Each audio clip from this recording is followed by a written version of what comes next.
Levendig. Still Levendig. Levendig. I think it's the Herzig Levendig. We do something with it.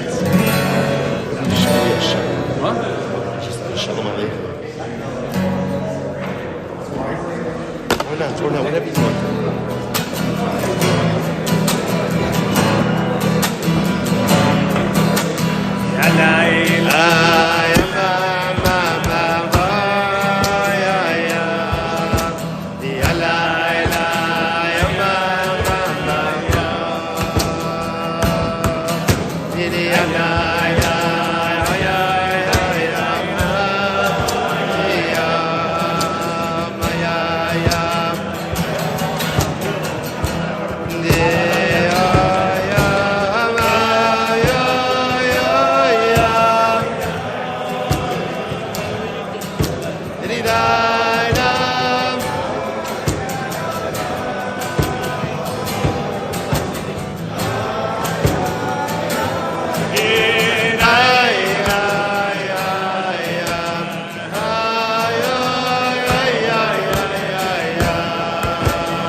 All right, to both say, a good Erev Shabbos. A good Erev Shabbos is chus.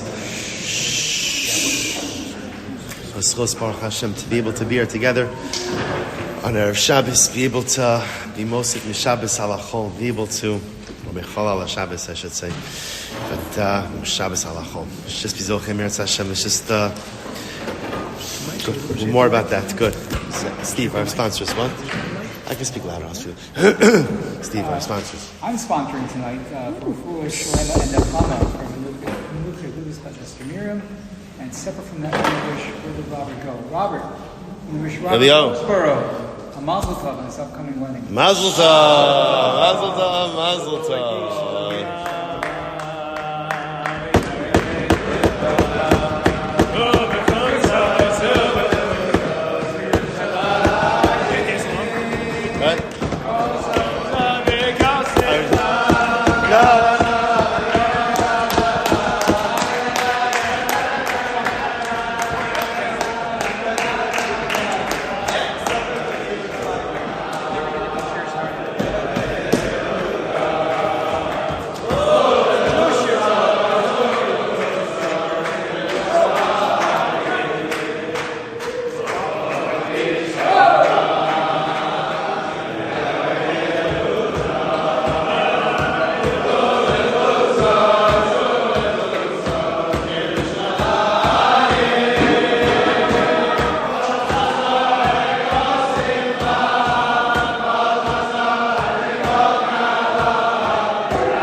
All right, Chaburah.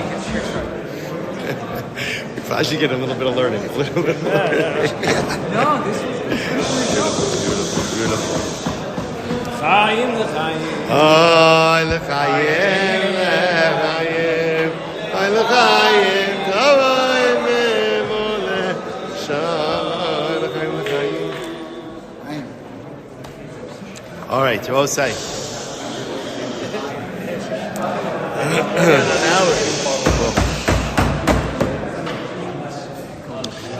All right, to say a good Erev Shabbos. Let's begin.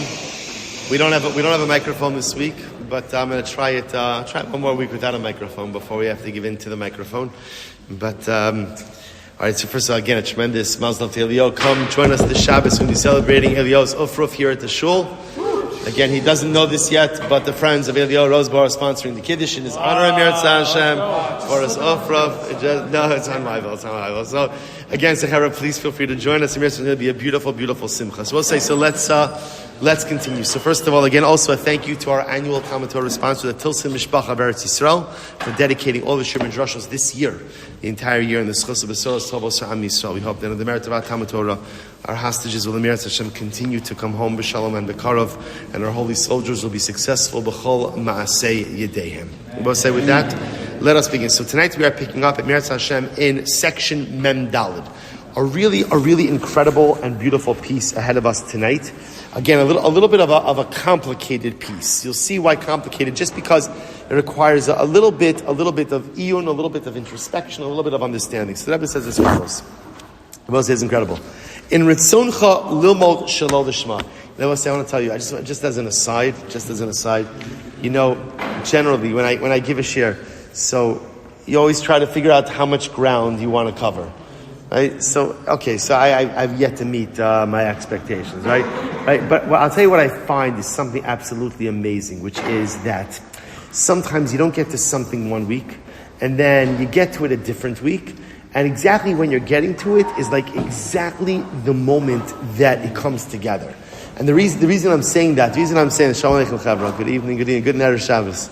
The reason I'm saying that is because just this morning in Daf Yomi, we had a whole sugya about Drosh v'Kabel Schar, about the power of learning Torah. And it happens to be that the piece that the Piaget is talking about over here is the power of learning Torah. And what it means, look what he writes. He says, in Soncha, Lilmod Shalol Lishma. Shetaval Al Yedei Lishma. So the Rebbe says like this. What's my goal? My goal, this is an incredible piece, but look how he words it. He'll say, what's our goal? When it comes to Torah, what's our ultimate goal when it comes to Torah? What's the ultimate goal? Right? Learn the Shema. So it's interesting, by the way, one can answer this question in many different ways. What's the goal when learning Torah? The goal could be, Lilmod Almanas Lasos. The goal is to learn so that I can do. The goal could be Lilmod Almanas Lelamed. To go ahead and learn in order to teach, so I could share what I learned. But the Rebbe says over here, the truth is, on a most basic level, the goal is Torah Lishma. What does Torah Lishma mean? Torah Lishma means is that I'm learning and I'm imbibing the beauty of Torah. Why? What does it mean, Lishma? Just because HaKadosh Baruch Hu says. Or just to be close to HaKadosh Baruch Hu. The whole concept of Lishma, and the reason why Lishma is so difficult, as we're going to see, is because Lishma means I'm not doing it for me. There's no self-interest over here.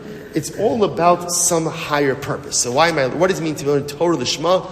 Learn Torah Lishma means because not even to create a relationship with Hashem, because to create a relationship with Hashem is something I'm doing for me. Torah Lishma means Chassidus Chaburah told me to learn His beautiful Torah, and that's ultimately again what I am doing. That's what I'm going to do. So let's listen to this. If you want to learn, but look how he phrases it. In Ritzoncha Lilmod Shalol Lishma, Shetava Ayida Lishma. Now, literally translated, it means if you want to learn Shalol Lishma. Now, what does Shalol Lishma mean? How would you translate Shalol Lishma? Ulterior motives. For example. So people can say Talmid Chacham, right? Covet, honor, titles, glory, money, whatever it might be. So the Rebbe says, if you want to learn Torah Shalol Lishma, in order to get to Lishma. Now, I just want to point out, remember, I will say so much of the beauty of the Piaget in his words is how he chooses to say things, right? So just to understand, the topic over here is how do you get to a level of learning Torah Lishma? Torah Lishma. That's the goal. But look how he phrases it.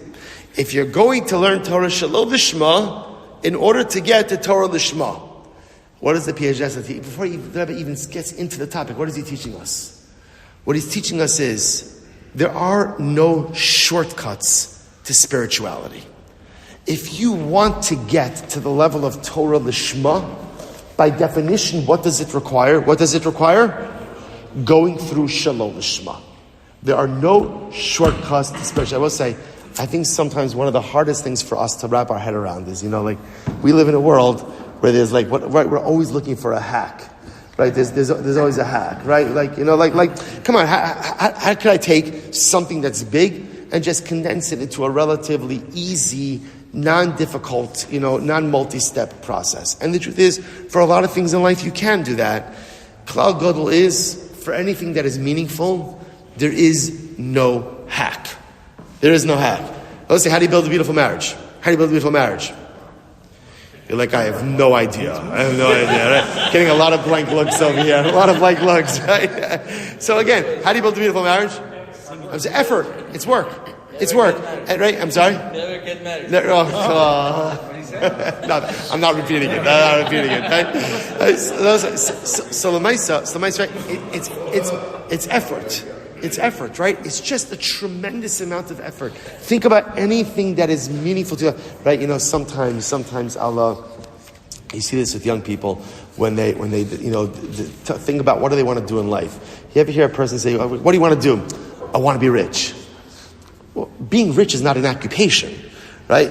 There are some people who just stumble into money. It happens, definitely happens. But for most people, it's not like that. For most people, being rich, is the result of a tremendous amount of work. Or at least a lot of smart decisions. Maybe you can minimize the work, but a lot of smart decisions. Anything that's big in life requires effort. And I think contemporarily, one of the hardest things that people, it's interesting. We spoke about this before. Every generation has its challenge. Right? So, I remember, I say this often, thinking about this now a lot. It's my grandmother's yard site in Yard Hashem on Motzei Shabbos and 10th of Shat. And she, my grandparents came to this country. I mentioned this many times.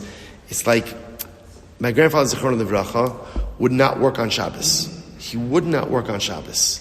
So every single Friday he was given an ultimatum by his employer, and he found whatever job he could. He was an immigrant who came in after the Holocaust. And they said, "Mr. Weiss, either come in on Shabbos, come in on Saturday, or there's no job for you on Monday." And every Erev Shabbos he lost his job. Every Erev Shabbos he lost his job. Now the payout for that is that Baruch Hashem, he has multiple generations of descendants that he could look down on from Shemayim who are Shomer Shabbos. If you make the necessary sacrifices, you'll get the results. That's the way it works. The reason I'm saying this is because in my grandfather's generation, I think even probably in my father's generation, Shabbos, outwardly presenting as a Jew, was like a big thing. It was like a really big thing. So today, Shabbos is not a problem. Right? Today, outwardly presenting as a Jew is not a problem. So our challenge often is inspiration. Right? Learning is not a problem because you can learn whatever you want. Our challenge often is inspiration. I would say, but the challenge is not an inspiration. What's the challenge? The challenge is I want to be inspired. I just don't want what? I don't want to work. I don't want to work. That's why, again, everybody loves the little videos. Did you see that video? It's so inspiring. I'm not going to take a poll. I will take a poll. How long does the inspiration from videos usually last you? How long? About the duration of the video. Well, and it's very simple. You could get a quick pick-me-up, and that's beautiful, and it's incredible, and it's important. But Lamaisa, true lasting inspiration only comes from effort. And effort means a lot of hard work on the front end. I think we've often said that the pathway to inspiration is paved with right? That's true also. But, as I was saying, the pathway to inspiration is paved with continuous uninspired activity. That's the way it works. The pathway to inspiration is paved with uninspired activity.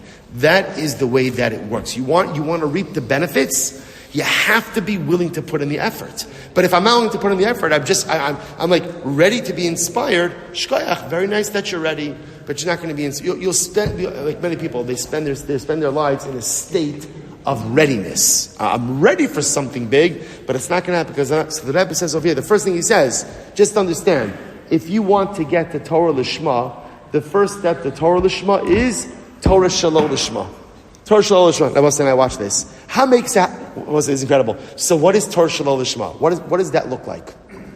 What does Torah Shalom Lishma actually look like? Torah, not for the highest intentions and purposes. What does that look like?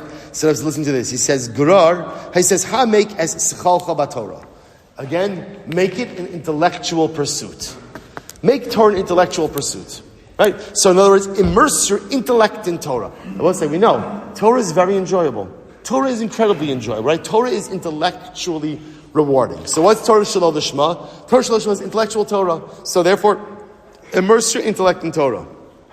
Geror, kol gargar seichal hashebecha. Gather up every little kernel of your intellect. Lashkia be'inyan Torah. And immerse it in Torah. It's interesting, by the way, right? That's what the Rebbe calls Torah Shalom Lishma. Intellectual Torah. Torah to satisfy intellectual curiosity. Torah because a lot of us enjoy being intellectually or mentally stimulated. That's Torah Shalom Lishma. So the Rebbe says, okay, lean into it. Go with it.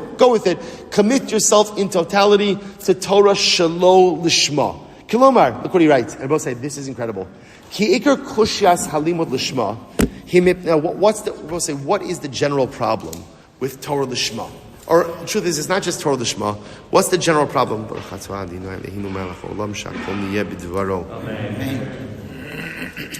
What's the general problem with doing anything lishma? So the Rebbe says, Kilomar, he says, V'im b'shalo lishma kazet etaret. Okay, Kolomar, look what he writes. Kikar kushas halimud lishma, hi mipnei shenafsho shel adam merugeles la'asos hakol litovasa. The Rebbe say this is an incredibly profound idea. The Rebbe says, if we delve deep within ourselves, why do we do the things we do? Right? Why do we do the things that we do? Self-interest. It's all self-interest. Every single thing that I do because somehow it serves a need, it serves a purpose for me. And by the way, this is not a bad thing. This is just what it means to be a human being. Human beings by definition, human beings by definition are egocentric, self-centered, and selfish. Right? That's why the most basic drive within people is survival, self-preservation. Self-preservation, because it's really all about me. It's really all about me, about what I need and how I need life to be. So therefore, even in ruchnius, even in spirituality, I'm happy to engage in it, but just what's in it for me? What's in it for me? He says,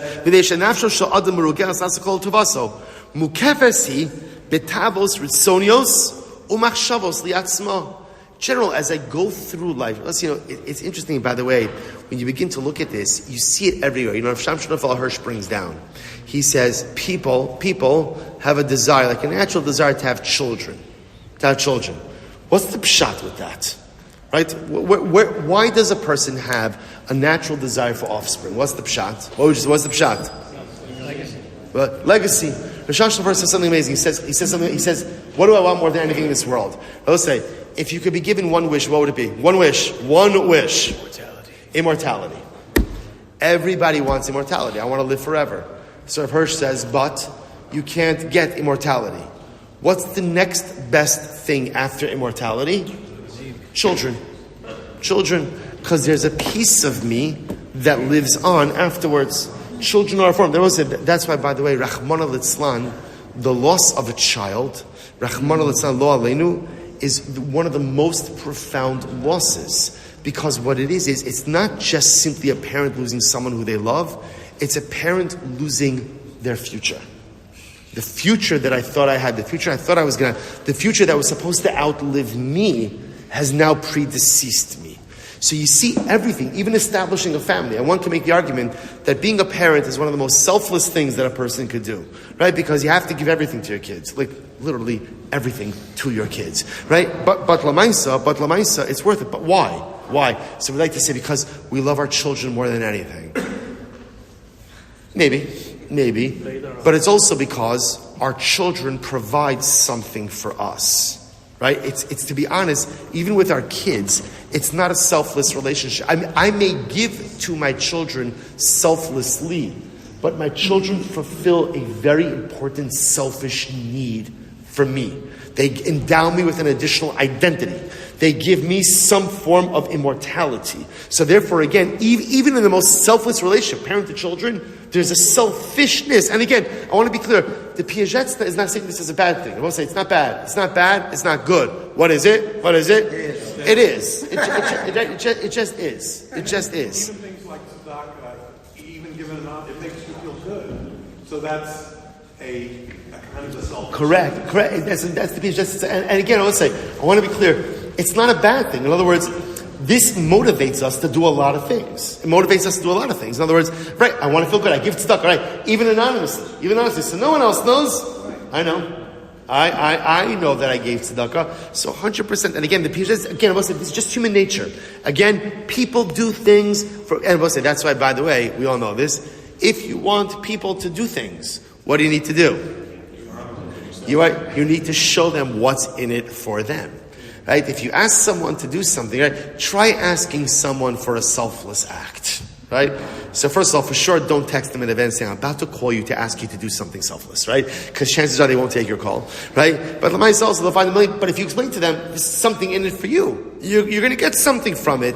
Then Lamaisa, again, they will go ahead and they will do it. So the Rebbe says like this. He says, and his Lashon is so profound. He says, Kilomar, ki ikar kushya salimu l'shma. What's the greatest problem with learning Torah l'shma? And again, the Rebbe is talking about learning Torah, but you could plug this into anything. The greatest challenge we have with learning the Shema is mipnei shenafsho shel adam murgeles lasos hakol l'tovasa. A person does everything for his own benefit. Mukefesi betavos ritzonios umachshavos liatzma. I am consumed by thoughts and desires that are self-serving. Now, when we hear thoughts and desires, we assume something illicit. He's not even talking about anything illicit over here. He's just saying the way we function is what's in it for me.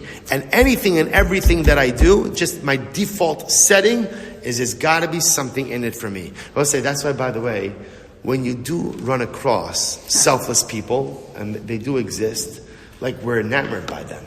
We're enamored by them because like what? Like you just do because it's good? You just do because you want to give? You just keep giving because you feel Chassidus Chaburah has put you... Like we're very enamored by people like that, generally because it's such a profound anomaly. So the Rebbe goes on, he says, even if a person wants to learn Torah l'shma, Bos hasheifos liatzma, uma'aklos etzaratzon l'taiva l'tzarcho pnioseh. See, even if I sit down and I say, you know what, I want to learn the Shema, what happens? My internal mechanisms activate. And when they activate, they're like, well, why are you doing this? Why are you doing this? Look, the Lashon over here. Either I want to learn Torah Shema, Bos hasheifos liatzma. Those self-centered tendencies kick in. Uma'aklos es haratzon l'taiva l'tzarcho pnioseh. And they literally ma'aklos es haratzon, which means they like divert my will to somehow make it self-gratifying and self-satisfying. So even if I sit down and I say, Ribono Shalom, I want to learn Torah l'shma, or do anything l'shma, the internal mechanisms of man are such that it's going to take that endeavor, it's going to take that initiative, and somehow figure out, well, how does it serve my needs? He goes on, he says, Umaya taiva ba'atzma, and in general, what's taiva? What's it, right? Again, we have the concept of taiva, of desire very often. What is taiva? Ratzon stami. Taiva on a very simple level is just the desire, just the want, right? A person has a taiva, right? I have a taiva for something, desire for something. It's a ratzon stami. It's just a stam desire. Ratzon shetzarech ha'adam alehem. Generally, a taiva means I have a want or a need for something. Again, like I said, we generally hear taiva sounds like something immoral, illicit. That's not how the Rebbe is using it. Taiva just means I have a desire for something. In general, why do I desire something? Why? Because it fills my needs. Because I have a need that I need to fill, and therefore I desire the item that's going to fill that need. For example, Hare Avon Ba'atzmo, hunger. Person feels hungry. Sha'adam margish lamashal, eino dailo, v'myachzar lo haratzon, lo yochin lo terem yargish esritzono, v'lo yischar limtzo parnasoso, afkam lo yochal gamkin, kimo shiron bechalushay atzavim. So it's interesting, hunger, right? When does a person seek out food? Not a trick question. When they're hungry. Right? Right? When they're hungry, right? That's when I seek out food. Now here's what's interesting.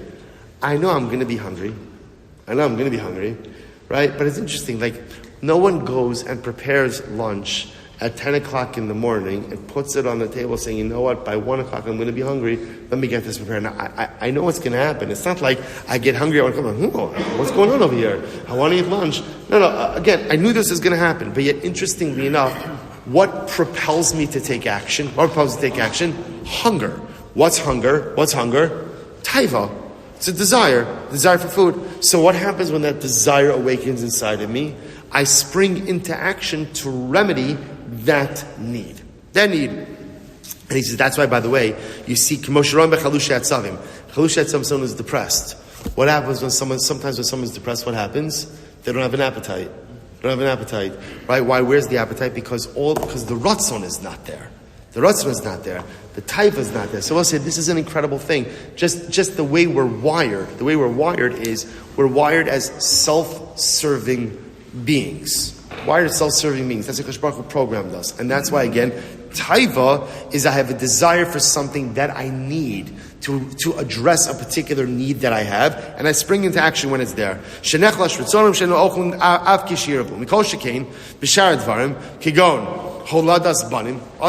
Other things as well, having children. And Hashem put in us this thing called ratzon. Ratzon is a will. Ratzon and taiva are synonyms. I have a desire to serve myself. Taiva, a desire, is when that will awakens inside of me. I have some need that needs to be met, and therefore HaKadosh Baruch Hu put this ratzon in me. So it's interesting, people don't have like a lot of desires in life, right? There aren't like a lot of wills. Kigon ratzon lechol, ratzon lishtos, rak she'ifa pshuta yeshto lahadvarim shechaserim lo lemalosam. The way it works is, Kadosh Baruch Hu programmed me, when I feel that something is missing, I will spring into action to try to fill that need. That's how it works. Va'adavar shenogea b'sha'ifa moshachto ha'sha'ifa b'nasa ratzon ha'davar hazeh ukiyam zoy pi ha'sha'ifa. Now I will say, when you desire something and when you want something, the Rebbe says, so just to understand the construct that the Rebbe is highlighting over here. So piece one of the construct, human beings are self-serving. Okay? Not an indictment, just the truth. And therefore, when do we do things in life? When they serve our needs. If there's something in it for me, I'll do it. If it's selfless, maybe I will, but chances are I won't. That's just the way that it works. Now again, now that I'm a self-serving being, therefore again I have taivas, I have ritzonos, I have wants, I have desires. When are those activated? When I feel that something is missing inside of me, the taiva, the ratzon is awakened, and now I want to fill it. The challenge is, says the Rebbe, that once the want and desire is awakened, often it can become like a tidal wave. Right? So suddenly again, what starts as, I'm hungry for lunch, could turn into so many different things. He goes on, sometimes a wave of desire could start as a relatively small wave, and then it can become large enough to capsize a boat. Turn the page, Shin Pei Dalet. Lo yivachalu im yifkunu adarkam lo shekalim shonim heim mehem sharevim levloa behema or mehem lesfina rak zaf echad yesh zaf echad shal yam echad umisraya bimkomo shonim u'boleh. I'm just reading a little bit. Boleh dvarim shonim v'im yispa ad meiravono yishaf yirtza lishtos. Okay, so therefore again, the challenge of course. And now I know that I'm a person who is focused on meeting my own needs, and I'll do things because they serve me in some way. I'm a self-serving person. Right? You see this all the time. Even people who have skills that benefit others, very often they don't use those skills to benefit others. I mean, I'm benefiting someone else, but really what I'm doing is I'm benefiting me. Right? I'm doing this. Everyone's enjoying it. Everyone's benefiting. Everybody's being uplifted by it. But at the end of the day, the service to the other is not what's motivating me. What's motivating me ultimately, again, is the service to the self. But so now what happens? So now that I know that I'm a self-serving being, then I have awakening of ratzon and of taiva to go ahead and meet certain needs. There's something missing inside of me. I don't want to feel deficient. I'm going to do things to help fill the deficiency. The challenge is that once I begin to do things to fill that deficiency, the taivas sometimes could get out of control. And they become like that wave that could swallow up everything. Skip down to the last paragraph. The paragraph right before Memhei. So listen to this. So sometimes, so now let's take this a step further. So therefore, the Rebbe says is like this: I want to get to a level where I learn Torah Lishma, and I want to point out the truth is, I want to get to a level where I do a lot of things Lishma. Right? Isn't that the goal? I want to be a husband lishma. I want to be a father lishma. I want to be a Jew lishma. I want to do everything. So, but you got to start. How do you train that lishma muscle? So the Rebbe says the first thing is understand who you are and understand what makes you tick. And understand why I do the things that I do. Now, okay, so what happens? So therefore, the first way to get into this is Torah Shalom Lishma. I'm going to learn. Why am I going to learn? For all the reasons we mentioned before. Kavod and honor and knowledge and intellectual stimulation. And all of this is great. Okay, so now, but my hope is to kind of plow through that and get to a higher level. Vavki Shalom Lepamim Lishma. Kevan she'od lo hemes v'hishkit shifas v'girei chayov livloa min kol ha'aba b'yado l'tzrachav v'l'kiyumo v'oda mukaf b'ritzon osav u'bahana osav l'tzrachav shum yisbalbel ritzona hatahar ratzon shel l'shma b'she'ifa li'atzmo. And here's the interesting part that Rebbe says, and again, we're going to tie this together in just a moment, in one moment, literally. So, right, so the Rebbe says, something interesting could happen, which is that sometimes you get to a level of l'shma. Get to a level of the Shema. And then what happens? Even once you're in the Shema, sometimes you get pulled back into Shalol Shema.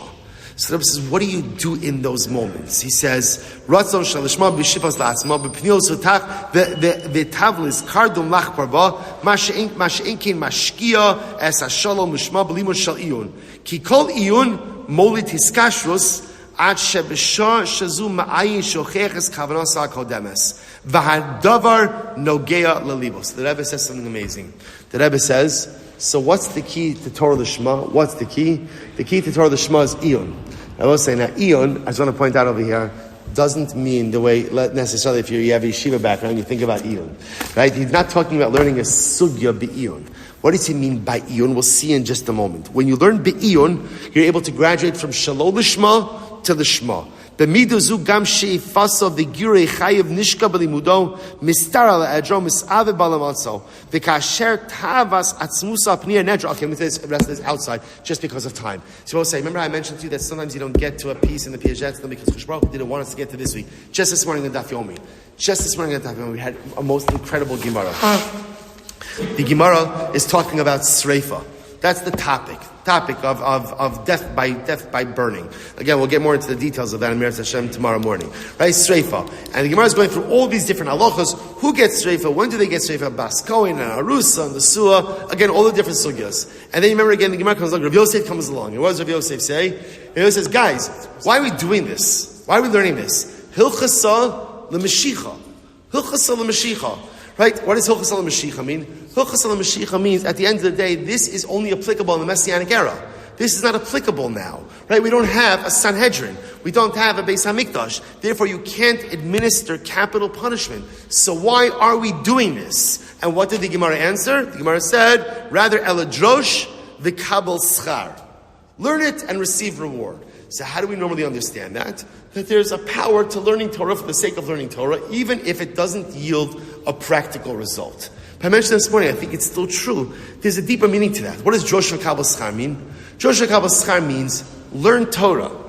And when you learn Torah, something amazing happens. Kabel Schar means not schar for learning Torah.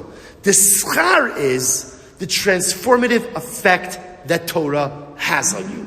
When a person learns Torah, they become someone fundamentally different. You understand, Rabbi Nachman, and this is going to be offensive to those who are Hasidically challenged. Rabbi Nachman says, if you come to a sugya in Gemara and you don't understand it, the Rebbe says, what should you do? Read through. Move on. Now that is intellectually offensive to any yeshiva guy. Move on. No, what are you talking about? Move on, right? Come on, get into it. This, Chakiras, this, all this. Rabbi Nachman says, move on. Rebbe, how can you say move on if you don't understand the sugya? And what's the answer? The Rabbi Nachman would say, who says that Torah is about understanding what you learn? Who said that? Torah is about engaging in the process of spiritual growth. And the moment you set your eyes on the letter, and the moment your lips say the words, by definition, you are a changed individual. That's the pshat, drosh v'kabel schar. Just learn. And the schar, what's schar? The schar of self-transcendence. the schar of self-actualization, the schar of becoming someone fundamentally different, that's what you get. And Rabbi say that's the page, that's the saying.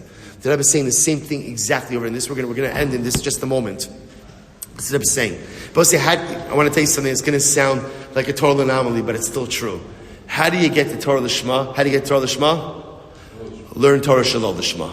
Meaning what? Steep yourself in a system of spirituality.